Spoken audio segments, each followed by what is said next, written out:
அனைவருக்கும் வணக்கம். இன்றுதான் எனக்கு பிரம்மாண்டமாக திருமணம் நடந்தது. திருமணம் என்பது ஒவ்வொரு ஆணுக்கும் பெண்ணுக்கும் கனவு நிறைந்த நாள்.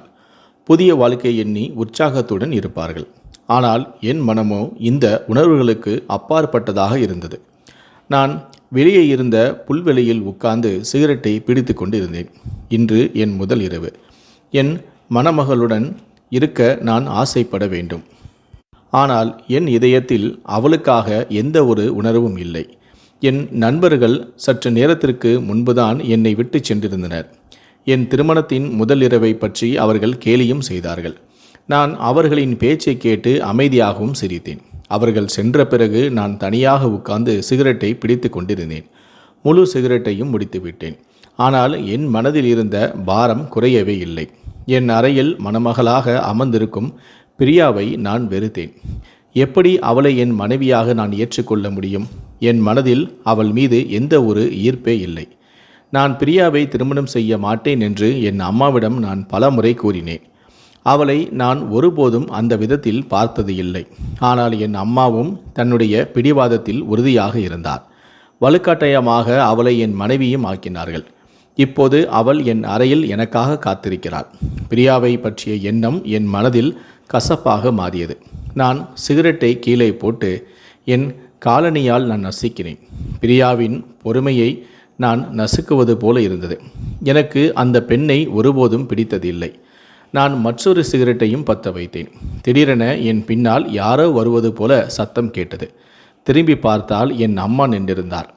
அவர் என்னை வருத்தத்துடன் பார்த்தார். நான் பதட்டத்துடன் நேராக அமர்ந்தேன். அம்மா, இந்த நேரத்தில் இங்கே ஏன் வந்தீர்கள்? நீங்கள் ஓய்வெடுக்க வேண்டும். உங்கள் உடல்நலம் சரியில்லை என்று நான் சொன்னேன். என் அம்மாவோ என் முன் வந்து நின்றார். விஜய், இது என்ன கோலம்? இந்த நேரத்தில் இங்கே புல்வெளியில் அமர்ந்திருப்பது ஏன்? நீ இப்போது உன் அறையில் இருக்க வேண்டும் என்றார். நான் பார்வையை திருப்பினேன். அம்மா, எனக்கு அறைக்கு செல்ல விருப்பமே இல்லை. ஏனென்று உங்களுக்கு நன்றாகவே தெரியும் என்று சொன்னேன். என் அம்மா என்னை முறைத்து பார்த்தார். முட்டாள்தனமாக நடந்து கொள்ளாதே விஜய். இன்று உன் திருமணத்தின் முதல் இரவு. நீ இங்கு அமர்ந்திருக்கிறாய். உன் மணமகள் உனக்காக காத்திருக்கிறாள் என்று சொன்னார். பிரியாவின் முகம் மீண்டும் என் கண்முன் வந்தது. கோபத்துடன், அவள் என் மனதின் மணமகள் இல்லை. நீங்கள் அவளை உங்கள் மருமகளாக்கி வீட்டில் உட்கார வைத்திட்டீர்கள். இப்போது அவளை உங்களிடமே வைத்துக் கொள்ளுங்கள். எனக்கும் அவளுக்கும் எந்த சம்பந்தமும் இல்லை என்று நான் சொன்னேன். என் அம்மா கோபத்துடன் என் கையை பிடித்து தன்னை நோக்கி திருப்பினார். விஜய், என்ன பேசுகிறாய்? உனக்கு திருமணமாகிவிட்டது. அதை அப்படி எளிதாக முறித்துவிட முடியாது. பிரியாவை ஏன் இவ்வளவு வெறுக்கிறாய்? அவள் எவ்வளவு அப்பாவி, அன்பான பெண். அவள் உன் மீது எவ்வளவு அன்பு வைத்திருக்கிறாள் தெரியுமா என்று கேட்டார். நான் அம்மாவின் பேச்சை பாதியிலேயே தடுத்தேன். இது அன்பு இல்லை, அவளுடைய பிடிவாதம். அவள் என்னை பெற்றுக்கொண்டாள். ஆனால் இந்த வெற்றியை நான் அவளை அனுபவிக்க விட மாட்டேன். அவளுக்கு ஒரு பாடம் கற்பிப்பேன். அவள் வாழ்நாள் முழுவதும் அதை நினைவில் வைத்திருப்பாள் என்று நான் சொன்னேன். என் அம்மாவும் வருத்தத்துடன் என்னை பார்த்தார். விஜய், உன் வாழ்க்கையின் மிக அழகான நாளை ஏன் வெறுப்பாக மாற்றுகிறாய்? உன் இதயத்தில் பிரியா மீது இருக்கும் வெறுப்பை நீக்கி இந்த உறவை நீ தொடங்கு. கடவுள் விரும்பினால் நீ மகிழ்ச்சியாக மட்டுமே இருப்பாய். எந்த கவலையும் உன்னை நெருங்காது. பிரியா மிகவும் நல்ல பெண். இப்போது எழுந்து உன் அறைக்கு செல் என்று சொன்னார். இதை சொல்லி என் அம்மா நாற்காலியில் கிடந்த என் ஷெர்வானியை எடுத்து எனக்கு போட ஆரம்பித்தார். மனமில்லாமல் நான் ஷெர்வானியையும் போட்டுக்கொண்டு தளர்ந்த காலுடன் அம்மாவுடன் உள்ளே நடக்கத் தொடங்கினேன். என் அம்மா என் அறையின் கதவு வரை என்னுடன் வந்தார். நான் மீண்டும் வாசலிலிருந்து திரும்பிவிடக்கூடாது என்று நினைத்தார் போல கதவருகே நின்று அவர் எனக்கு சைகையும் காட்டினார். உள்ளே செல். நான் இயலாமையுடன் அம்மாவை பார்த்தேன். அந்த பெண் என் அறையில் என் மணமகளாக அமர்ந்திருந்தாள். அதுவும் என் அம்மாவுக்காக மட்டுமே. ஏனென்றால் நான் என் அம்மாவை அவ்வளவு நேசித்தேன். அவரது பேச்சில் ஒரு வார்த்தையை கூட நான் மறுக்க மாட்டேன்.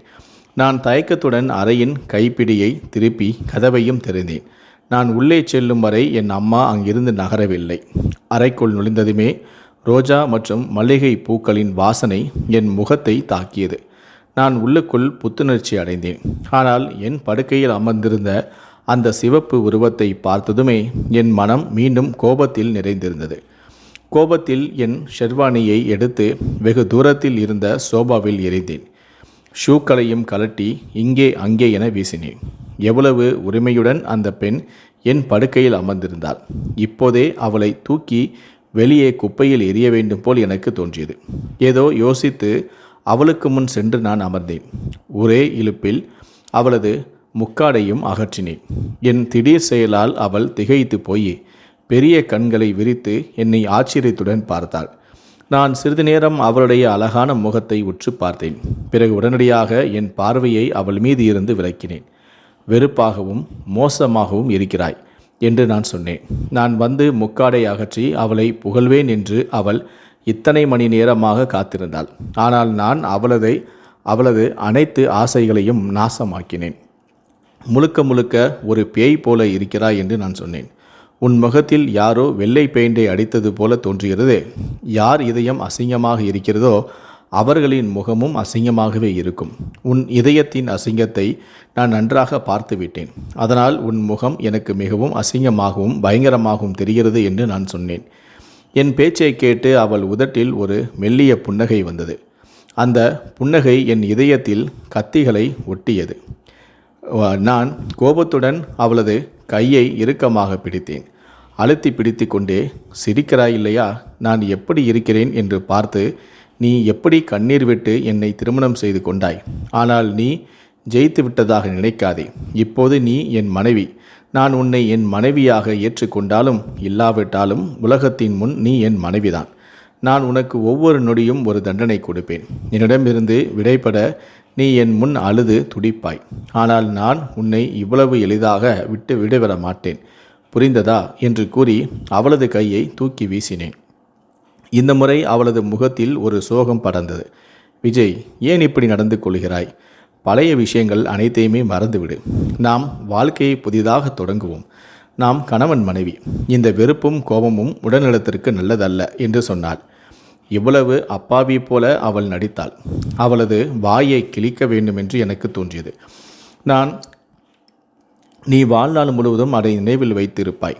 நான் உனக்கு மனைவி என்ற உரிமையை கொடுப்பேன் என்ற எண்ணத்தை உன் மனதில் இருந்து நீ எடுத்துவிடு. நீ என்னை திருமணம் செய்து விட்டாய். ஆனால் நீ எனக்காக ஏங்கி ஏங்கி வாழ்வாய். எனக்கு அருகில் வர முயற்சித்தாய் என்றால் என்னை காட்டிலும் மோசமானவன் வேறு யாரும் இருக்க மாட்டான். புரிந்ததா என்று கூறி இந்த திருமண வாழ்க்கையின் கனவுகளை கண்டு நீ என் படுக்கையில் முதல் இரவுக்காக காத்திருக்கிறாய். ஆனால் நானோ இன்று உன்னுடன் முதல் இரவை கொண்டாடப் போவதில்லை என்று நான் சொன்னேன். என் பேச்சை கேட்டு அவள் சிறிது நேரம் என்னை பார்த்தாள். பிறகு திடீரென கலகலவென சிரித்தாள். சிரமப்பட்டு சிரிப்பையும் அடக்கி கொண்டு, ஏன் நீ ஆண்மை இல்லாதவனாகிவிட்டாயா என்று கேட்டாள். அவளது இந்த வார்த்தைகள் என் உள்ளே கோபக் கனல்களை பற்ற வைத்தது. கோபத்துடன் அவளது கையை பிடித்து இறுக்கினேன். என் ஆண்மை அப்படிப்பட்டது. நீ உன்னிடம் அடைக்கலம் கேட்பாய். ஆனால் என் ஆண்மைக்கு சவால் விடாதே. என் படுக்கையிலிருந்து உடனடியாக விலகு. என் படுக்கையை யாரும் பகிர்ந்து கொள்வது எனக்கு அறவே பிடிக்காது என்று கூறி அவளை இழுத்து கீழே தள்ளினேன். அவளோ, விஜய், நீ பைத்தியமாகிவிட்டாயா? நான் இப்போது உன் மனைவி. இந்த படுக்கை எனக்கும் சொந்தமானது. புரிந்ததா? நான் இங்கிருந்து எங்கும் செல்ல மாட்டேன். படுக்கையில் இல்லாமல் எனக்கு தூக்கமும் வராது. உனக்கு ஏதாவது பெரிய பிரச்சனை என்றால் நீ கீழே போய் தூங்கு அல்லது சோபாவில் தூங்கு. எனக்கு எந்த பிரச்சனையும் இல்லை என்றாள். அவள் மெதுவாக தன் உண்மையான குணத்தையும் காட்டத் தொடங்கினாள். நான் அவளை கோபத்துடன் முறைத்து பார்த்தேன். அவள் தன் புடவையை சரி செய்து ஒரு காட்டன் தளர்வான ஆடையை எடுத்துக்கொண்டு குளியலறைக்கு சென்றாள். சிறிது நேரம் கழித்து வெளியேயும் வந்தாள். எளிமையான தோற்றத்திலும் அவள் மிகவும் அழகாக இருந்தாள். நான் உடனடியாக என் பார்வையை அவள் மீது இருந்து விலக்கினேன். என் இதயத்தில் அவளுக்காக எந்த ஒரு உணர்வையும் உருவாக்க நான் விரும்பவில்லை. நானும் என் இரவு உடையை எடுத்துக்கொண்டு குளியலறைக்கு சென்றேன். குளித்துவிட்டு வெளியே வந்தபோது அவள் முழு படுக்கையிலும் பொறுமையுடன் படுத்து கொண்டிருந்தாள். அவள் மீது எனக்கு மீண்டும் கோபம் வந்தது. பிரியா, என் படுக்கையை மற்றவர்களுடன் பகிர்ந்து கொள்வது எனக்கு பிடிக்காது என்று நான் உன்னிடம் சொன்னேன் இல்லையா என்று நான் சொன்னேன். அவள் படுத்தபடியே, ஆமாம், எனக்கும் படுக்கை இல்லாமல் தூக்கம் வராது என்று நான் சொன்னேன் இல்லையா என்று சொன்னாள். இதை சொல்லி அவள் தலையணையை எடுத்து தன் கைகளில் இறுக்கி பிடித்தாள். அவளது இந்த அலட்சியத்தால் கோபத்தின் என் இரத்தம் கொதித்தது. நான் அவளது மென்மையான உடலை என் கைகளில் தூக்கினேன். என் இந்த செயலால் அவள் அதிர்ச்சி அடைந்தாள். என்ன செய்கிறாய் விஜய்? என்னை விடு, எங்கே என்னை கொண்டு போகிறாய் என்றாள். நான் மெதுவாக சோபாவை நோக்கி நகர்ந்து அவளை சோபாவில் பலமாக போட்டேன். உன் இடம் இங்கேதான். என் படுக்கைக்கு வர முயற்சிக்காதே, இல்லையென்றால் அடுத்த முறை உன்னை தூக்கி வெளியே புல்வெளியில் எரிந்து விடுவேன் என்று சொன்னேன். அவளை போட்டதால் அவளது இடுப்பில் காயம் ஏற்பட்டிருக்கலாம். அவள் தன் இடுப்பை பிடித்து கொண்டு அமைதியாக இருந்தாள். ஆனால் நான் அவளை பற்றி கவலைப்படவே இல்லை. நான் நிம்மதியாக என் படுக்கையில் படுத்து கொண்டேன். சிறிது நேரம் அவள் என் கோபத்துடனே முறைத்து கொண்டே ஏதேதோ முணுமுணுத்தாள். சிறிது நேரம் அவள் அதே சோபாவில் ஒரு போர்வையை எடுத்து படுத்தும் கொண்டாள். நாள் முழுவதும் நடந்த திருமணச் சடங்குகளால் நானும் களைத்திருந்தேன். அதனால் எனக்கு தூக்கமும் வந்தது. ஆனால் என் மனம் வேறு எங்கோ சிக்கி இருந்தது. தூங்கிக் கொண்டிருந்த பிரியாவை ஒரு முறை பார்த்தேன். வீட்டில் அனைவருமே அவளை தேவதை என்று அழைப்பார்கள். அவள் உண்மையிலேயே ஒரு தேவதை போலதான் இருந்தாள். அழகானவள், அப்பாவி. ஆனால் அவள் ஒரு அகங்காரியும் பொறுமை கொண்டவளும் என்று நான் நம்பினேன். இருப்பினும் என் அம்மா அவள் மிகவும் அன்பான நல்ல குணங்கள் கொண்ட பெண் என்றும் கூறினார். என் இதயத்தில் அவள் மீது கசப்பு நிறைந்திருந்தது. என் மனம் மெதுவாக கடந்த காலத்தில் சிக்கிக் கொண்டது. நான் கடந்த காலத்தின் கசப்பான நினைவுகளில் மூழ்க விரும்பவில்லை.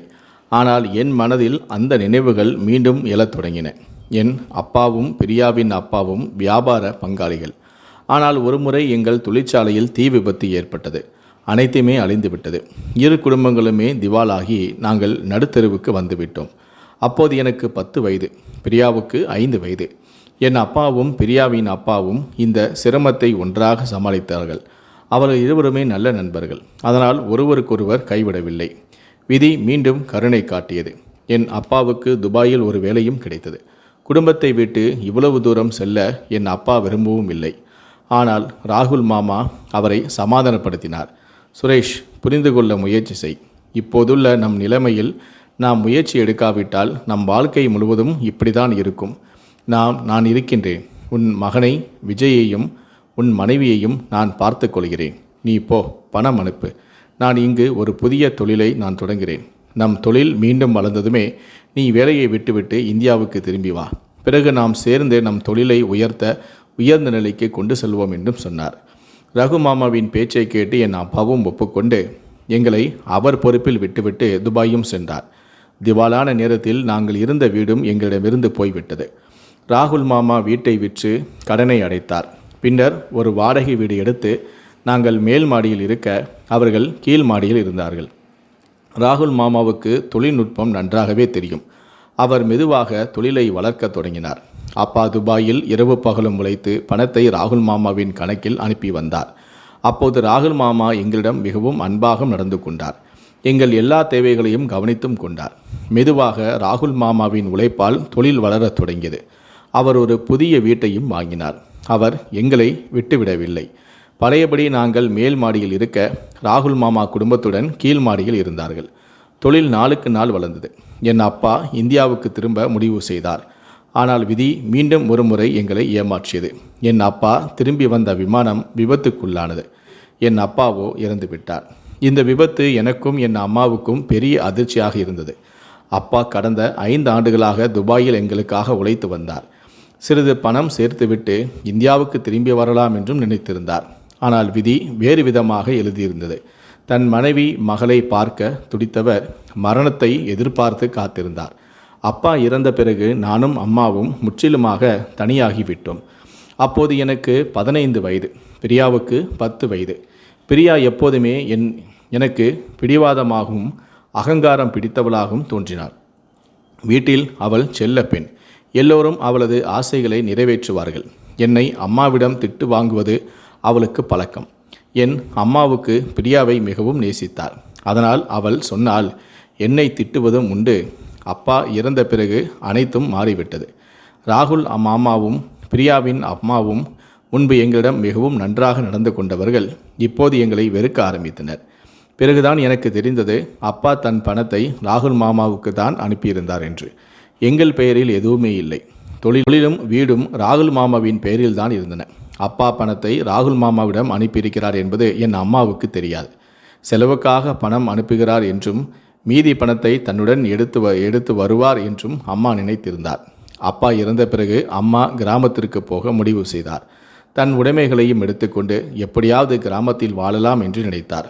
ஆனால் ராகு மாமா அப்போது பெரிய மனதுடன், அக்கா, நான் சுரேஷுக்கு ஒரு வாக்குறுதி கொடுத்திருந்தேன், உங்களை நான் கவனித்துக் கொள்வேன் என்று. நீங்கள் எங்கும் போக வேண்டாம், இதே வீட்டில் நிம்மதியாக இருங்கள் என்று சொன்னார். என் அம்மாவுக்கு இது ஒரு நிம்மதியான செய்தி. ஆனால் பிரியாவின் அம்மாவுக்கு இது பிடிக்கவில்லை. இருந்தாலும் ராகுல் மாமா சொன்னதால் எங்களை இருக்க அனுமதித்தார்கள். நாங்கள் அந்த வீட்டில் வாழத் தொடங்கினோம். ஆனால் முன்பு போல நிலைமை இல்லை. வீட்டுக்கு வெளியில் இருந்த வேலைகள் அனைத்துமே, மளிகை ஜாமான்கள், மின்சாரம், தண்ணீர் கட்டணங்கள் போன்ற அனைத்தையும் நான் கவனித்து கொண்டேன். வீட்டு வேலைகள் அனைத்தையுமே என் அம்மா பார்த்து கொண்டார். பிரியாவின் அம்மா என் அம்மாவை ஒரு வேலைக்காரியைப் போல நடத்தினார். இதை பார்க்கும்போது என் இதயம் மிகவும் நொந்து போனது.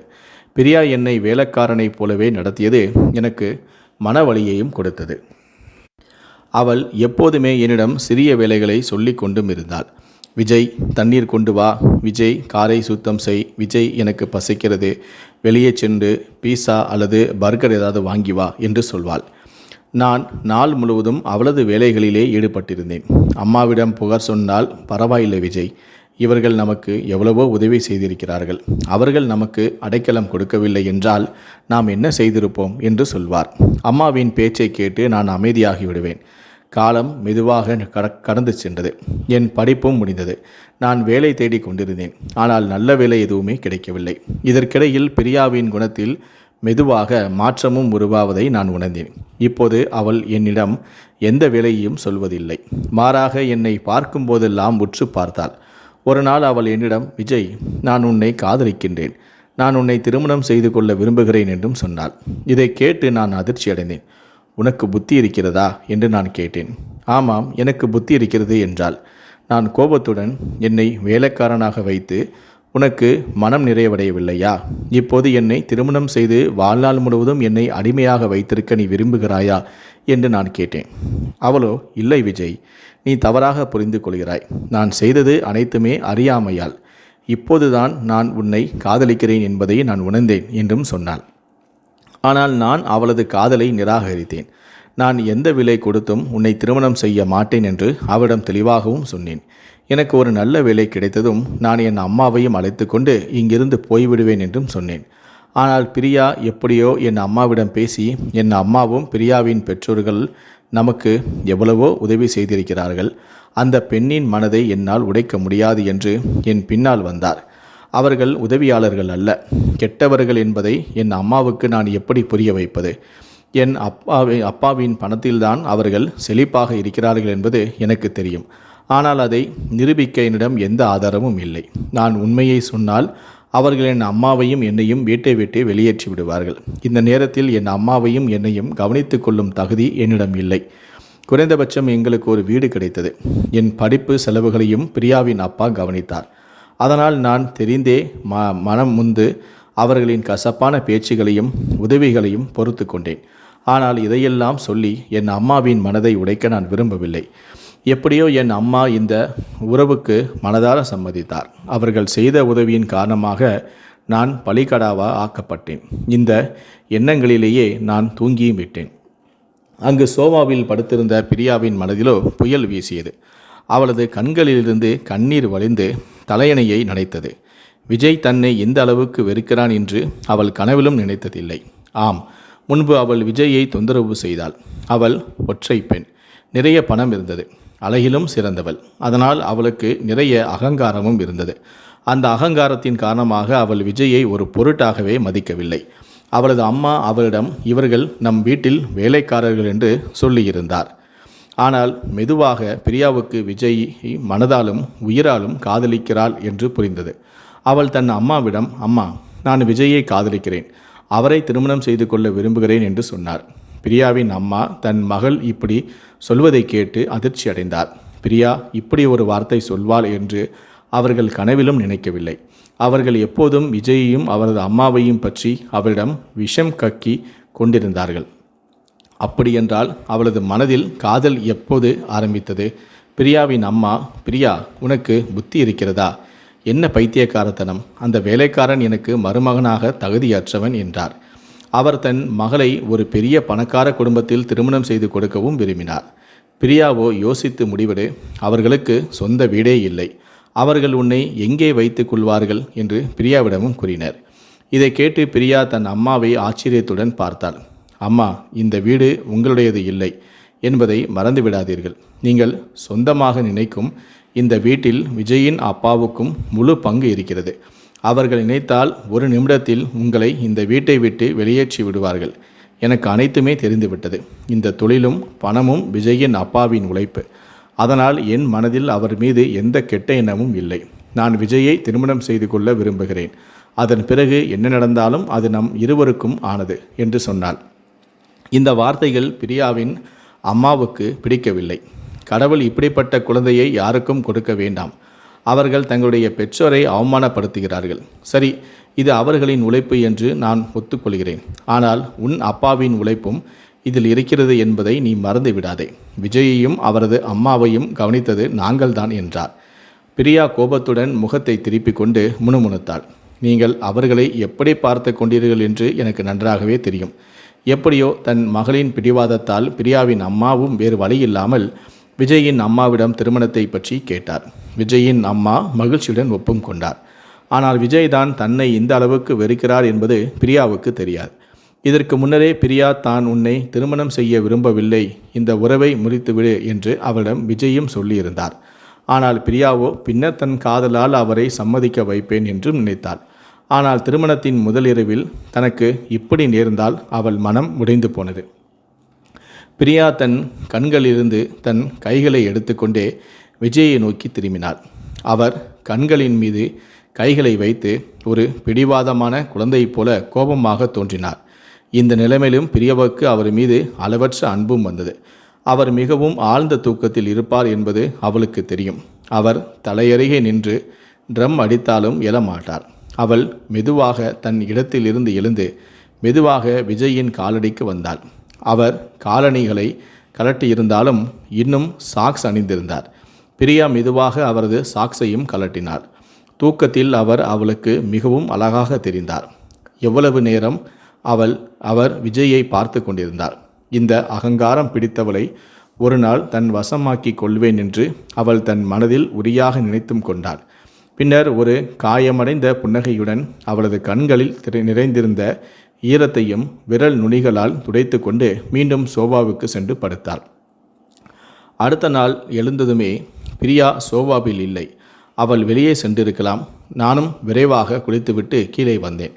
என் அம்மா அவள் சொல்வதையெல்லாம் செய்து கொண்டிருந்தார். இதை பார்த்ததும் என் முகம் சுருங்கியது. என்னை பார்த்ததுமே பிரியா ஒரு அழகான புன்னகையும் கொடுத்தாள். நான் கோபத்துடன் முகத்தை திருப்பிக் கொண்டேன். இந்த பெண் என்னை எவ்வளவு அவமானப்படுத்தினாலோ அதற்கு பழிக்கு பழி வாங்குவேன் என்று என் மனதில் உறுதியாக நான் முடிவெடுத்திருந்தேன். எனக்கு ஒரு புதிய வேலையும் கிடைத்தது. சம்பளம் அதிகமில்லை. இருந்தாலும் நான் கடினமாக உழைத்து கொண்டிருந்தேன். நான் விரைவாக காலை உணவு உண்ண மேஜைக்கு வந்தேன். பிரியா காலை உணவு உண்டு கொண்டிருந்தாள். நான் அவளிடம், சீக்கிரம் என் ஷூக்களை பாலிஷ் செய், எனக்கு ஆஃபீஸுக்கு நேரமாகிறது என்றேன். நான் சொன்னதுமே பிரியாவின் கைகள் அங்கேயே நின்றுவிட்டது. என் அம்மாவும் கோபத்துடன் என்னை முறைத்து பார்த்தார். நான் இருவரிடமிருந்து பார்வையை திருப்பினேன். பிரியாவும் என்னை, இன்று அவள் என்னுடைய மனைவி, அதனால் நானும் பழிக்கு பழி வாங்குவேன். என் அம்மா, பைத்தியமாகிவிட்டாயா? உன் புதிய மனைவிடம் உன் திருமணத்திற்கு அடுத்த நாள் காலையிலேயே ஷூ பாலிஷ் செய்ய சொல்கிறாயா? நீ ஏன் ஆஃபீஸுக்கு செல்கிறாய்? என்ன அவசரம்? நேற்றுதான் உன் திருமணமே நடந்தது. சில நாட்கள் விடுமுறை எடுத்துக்கொள், எங்காவது சுற்றி பார், மகிழ்ச்சியாக இரு என்று சொன்னார். நானோ, அம்மா, எனக்கு புதிய வேலை, விடுமுறை எடுக்க முடியாது என்று நான் சொன்னேன். பிறகு கோபத்துடன் பிரியாவிடம், உனக்கு காது கேட்கவில்லையா? போய் என் ஷூக்களை பாலிஷ் செய் என்று சொன்னேன். பிரியா அமைதியாக தன் காலை உணவை உண்டுவிட்டு என் ஷூக்களையும் பாலிஷ் செய்ய ஆரம்பித்தாள். என் மனதுக்கு அது மிகவும் நிம்மதியாக இருந்தது. அவள் ஷூக்களை பாலிஷ் செய்து என் முன் வைத்தாள். என் அம்மா இன்னும் கோபத்துடன் என்னை முறைத்து கொண்டிருந்தார். ஆனால் எனக்கோ எந்த பாதிப்பும் இல்லை. மாறாக நான் மேலும் கோபத்துடன், இந்த ஷூக்களை என் காலிலும் போடு என்று நான் சொன்னேன். பிரியா அமைதியாக என் காலிலும் ஷூக்களையும் போட்டாள். நான் அவளை பார்த்து ஒரு வெற்றி புன்னகையை உதிர்த்துவிட்டு முணுமுணுத்து கொண்டே வெளியே சென்றேன். நான் வேண்டுமென்றே தாமதமாக வீட்டிற்கு வந்தேன். இரவு 10 மணிக்கு அறைக்குள் நுழைந்தபோது பிரியா விழித்திருந்தாள். என்னை பார்த்ததுமே அவள் முகத்தில் மகிழ்ச்சியும் வந்தது. ஆனால் நானோ அவளை பொருட்படுத்தவில்லை. அவள் வேகமாக வந்து என் கோட்டையும் கலட்ட முயற்சித்தாள். ஆனால் நான் அவளை தள்ளிவிட்டேன். என்னை விட்டு தள்ளி இரு. நான் எவ்வளவு வேலை சொல்லியிருக்கிறேனோ அவ்வளவு மட்டும் நீ செய். தேவையில்லாமல் நெருங்க முயற்சி செய்யாதே. உனக்கு புரிந்ததா என்று நான் சொன்னேன். என் இந்த நடத்தையால் பிரியாவின் கண்களில் கண்ணீர் வந்தது. விஜய், ஏன் இப்படி என்னிடம் நடந்து கொள்கிறாய்? என் காதலில் உனக்கு ஏன் நம்பிக்கையே இல்லை? நான் உன்னை காதலிக்கின்றேன். என் அம்மாவுடன் சண்டை போட்டு உன்னை திருமணம் செய்து கொண்டேன். நீ என்னிடம் இப்படி நடந்து கொள்கிறாய் ஏன்? காலையில் உனக்கு கணவன் மனைவி கடமைகள் நன்றாக நினைவிருந்தது. மனைவி என்பதால் எனக்கு சேவை செய்ய வேண்டும் என்றும் சொன்னாய் என்று கூறினாள். பிரியா காலையில் நடந்த ஷூ விவகாரத்தை நினைவுபடுத்தினாள். விஜய், கணவனுக்கு வேறு கடமைகளும் உள்ளன என்பதை நீ மறந்து விட்டாய். மனைவியை மகிழ்ச்சியாக வைத்திருப்பதும் அவளிடம் அன்பாக இருப்பதும் கணவனின் கடமையில் இது அடங்கும் என்றும் சொன்னாள். நானோ, அப்படியா? என் கணவன் கடமையை நிறைவேற்ற வேண்டும் என்று விரும்புகிறாயா? நான் உன் கூந்தலை வருடி உன் காதலில் மயங்கிவிட வேண்டும் என்று நீ விரும்புகிறாயா? அதானே நீ விரும்புவது என்று நான் சொன்னேன். நான் மெதுவாக பிரியாவிற்கு அருகில் சென்றேன். அவர் பின்னால் நகர்ந்து சுவற்றில் சாய்ந்தாள்.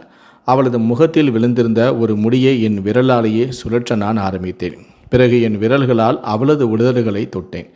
உண்மையில் ஒன்றை நான் ஒப்புக்கொள்ள வேண்டும். நீ மிகவும் அழகானவள். யாருடைய இதயத்திலும் கத்தியால் கீற முடியாது என்றேன். நான் அவளது மென்மையான உதடுகளை என் விரல் நுனிகளால் அழுத்தினேன். அவள் வலியில், என்ன செய்கிறாய் விஜய்? எனக்கு வலிக்கிறது என்றும் சொன்னாள். நல்லது, இப்போது நான் உனக்கு இன்னும் அதிகமான வலியை தருவேன். என் அன்பு உனக்கு தேவை இல்லையா? என் அருகாமை உனக்கு தேவை. என் அருகாமைக்கு தயாராகிக்கொள். என் மனைவி ஆவதற்கு உனக்கு மிகவும் ஆசை இல்லையா? கணவனிடமிருந்து கடமைகளை எதிர்பார்க்கிறாய். நான் என் கடமையை தானே செய்கிறேன். நீ என் மனைவி. கணவன் என்ற முறையில் உனக்கு அருகில் நான் வர வேண்டும். உன் அழகை உணர வேண்டும். எனக்கு உன்னிடத்தில் முழு உரிமையும் உண்டு என்று நான் சொன்னேன். நான் ஒரே இழுப்பில் அவளது இடுப்பில் கையை வைத்து என் அருகில் இழுத்தேன். என் இந்த செய்கையால் அவள் கண்களில் பயம் தோன்றியது. விஜய், நீ புத்தியில் இல்லை, என்ன செய்கிறாய் என்றாள்.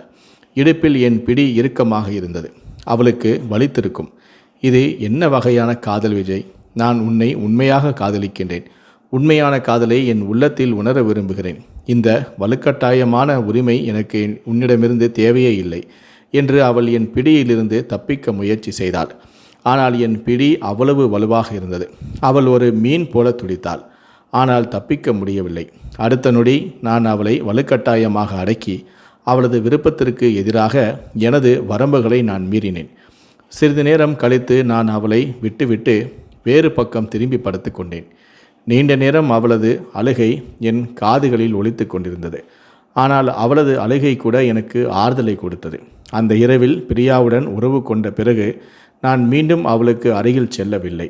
இருப்பினும் பிரியாவின் நடத்தை என்னிடம் மெதுவாக இயல்பாக தொடங்கியது. அவள் உண்மையில் என்னை உண்மையாக காதலித்தாள். நான் கொடுமைப்படுத்தும் போது சில நேரம் சோகமாக இருப்பாள், அழுது பார்ப்பாள். ஆனால் மீண்டும் அவளது முகத்தில் அதே புன்னகை இருக்கும். அவள் என் முன்னும் பின்னுமாக சுற்றி வருவாள். ஆனால் நான் அவளது முகத்தை பார்க்கும்போது அவளது அம்மா என் அம்மாவை வேலைக்காரியை போல நடத்தியதும் அவள் என்னை வேலைக்காரன் போல் நடத்தியதும் நினைவுக்கு வரும். என் மனதில் கோபம் நிறைந்து மீண்டும் நான் ஒரு கல் போல மாறிவிடுவேன். சரியாக ஒரு மாதத்திற்கு பிறகு பிரியாவுக்கு திடீரென உடல்நலம் குறைய ஏற்பட்டது. என் அம்மா அவளை மருத்துவரிடம் அழைத்து சென்றார். அவள் கர்ப்பமாக இருக்கிறாள் என்று டாக்டர் சொன்னபோது என் அம்மா மகிழ்ச்சிக்கு அளவே இல்லை. உள்ளுக்குள் எனக்கும் மகிழ்ச்சி ஏற்பட்டது. ஒருவேளை தந்தையாகும் உணர்வு மிகவும் பெரிதாக இருக்கலாம். ஆனால் அதே நொடி அந்த உணர்வை விட வெறுப்பு மேலோங்கியது. நான் நினைத்து கொண்டேன், இப்போது நான் பிரியாவிடம் கடைசியாக நடந்து கொள்வேன். அதன் பிறகு என் பழிவாங்கல் முடிந்துவிடும். அவள் அழுது என் காலில் விழுந்து தன் மரியாதையை காப்பாற்ற வேண்டும் என்று கெஞ்சுவாள். அவளது பெற்றோரும் என் காலில் விழுந்து கெஞ்சுவார்கள்.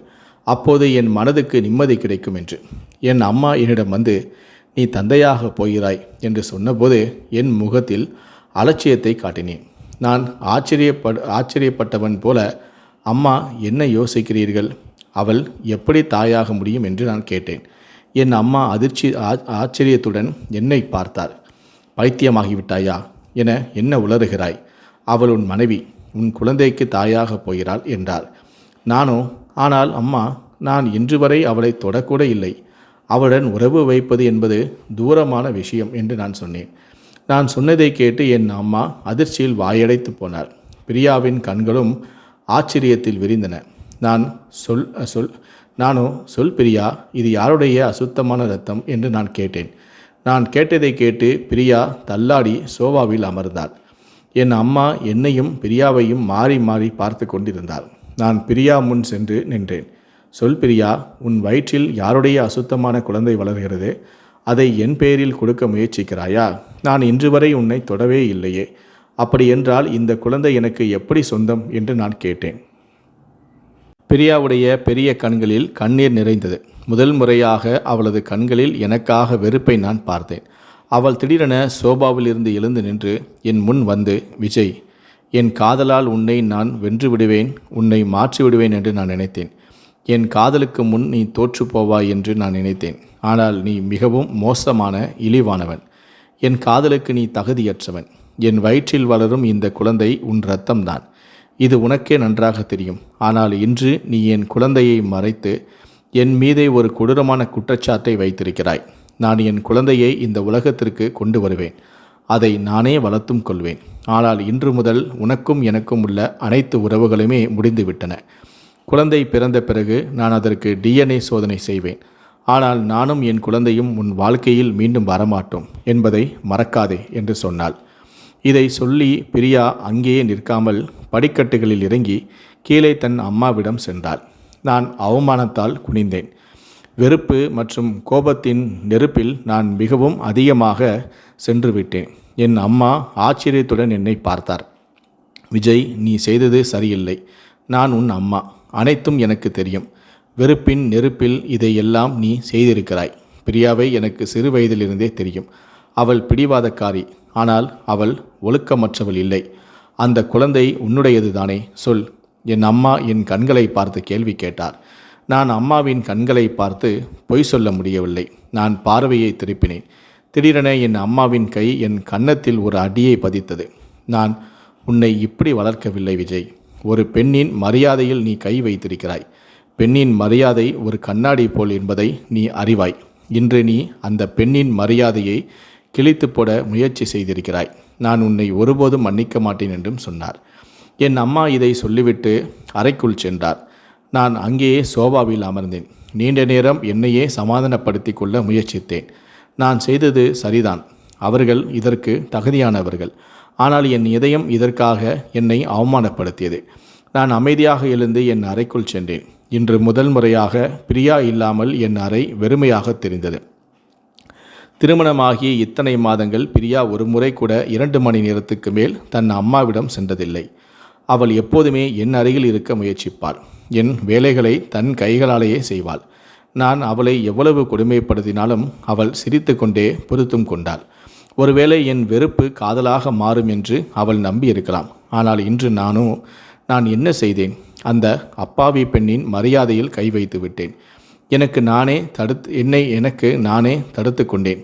நான் பிரியாவிடம் சென்று மன்னிப்பு கேட்க விரும்பினேன். ஆனால் என்னால் அவளிடம் மன்னிப்பு கேட்க முடியவில்லை. காலையில் என் அம்மா கதவை தட்டும்போது என் கண்கள் விழித்தது. நான் கதவை திறந்தபோது என் அம்மா பதற்றத்துடன் நின்றிருந்தார். விஜய், பிரியாவின் நிலைமை மிகவும் மோசமாக இருக்கிறது. நேற்றிரவு அவளது உடல்நிலை மோசமாகிவிட்டது. அவளை மருத்துவமனைக்கு அழைத்து சென்றிருக்கிறார்கள்.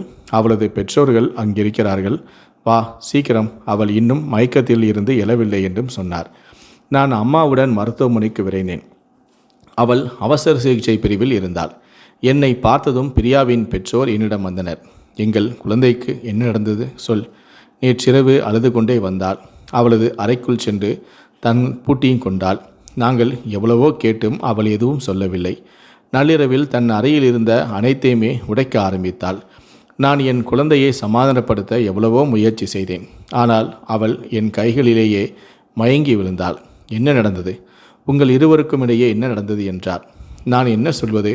என் அம்மாவும் அமைதியாக நின்றிருந்தாள்.